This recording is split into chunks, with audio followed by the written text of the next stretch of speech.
Welcome to the Aussie Report. One of South Australia's most notorious child sex offenders is preparing to walk free from prison. Disgraced former magistrate Peter Liddy, now 83 years old, is due to be released on June the 4th after serving his full 25-year sentence for sexual abuse of children during the 1980s. For many South Australians, the news is difficult to comprehend. Liddy was once a respected member of the legal system. Behind that public image, prosecutors later proved he had sexually abused young boys, including children connected to the Brighton Surf Life Saving Club. In 2001, he was sentenced to 25 years imprisonment with an 18-year non-parole period. Despite spending a quarter of a century behind bars, Liddy has never admitted guilt and has consistently denied the abuse allegations. That refusal to acknowledge his crimes became one of the major reasons parole authorities repeatedly refused to release him. But now the situation has changed. His sentence is ending.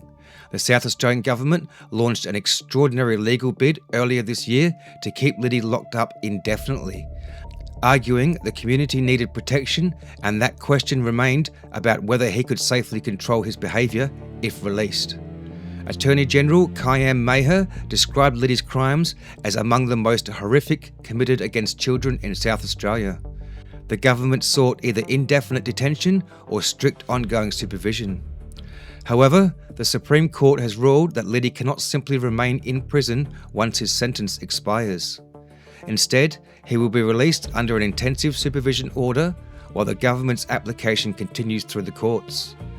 That means when he leaves prison on June the 4th, he will enter 6 months of home detention and electronic monitoring. The conditions are extensive. Liddy will be prohibited from contacting victims.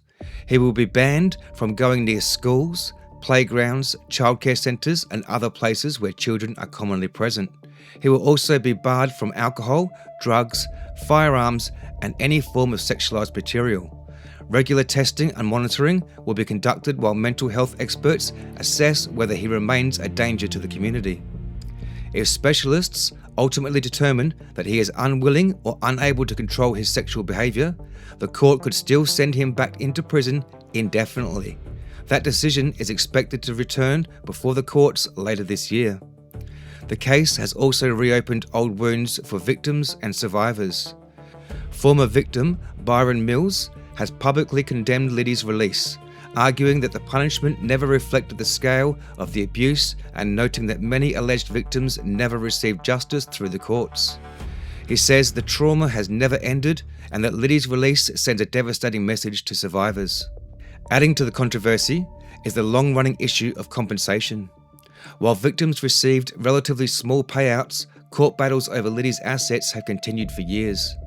Reports indicate he remains entitled to parts of an estate once valued at around $1.3 million, despite allegations that financial arrangements made before sentencing limited victims' ability to pursue further compensation. So, after 25 years behind bars, Peter Liddy is about to step back into the community.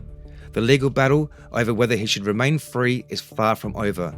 But for many South Australians, the fact that the debate is happening at all is a stark reminder that serving a sentence and delivering closure are two very different things. This is the Aussie Report.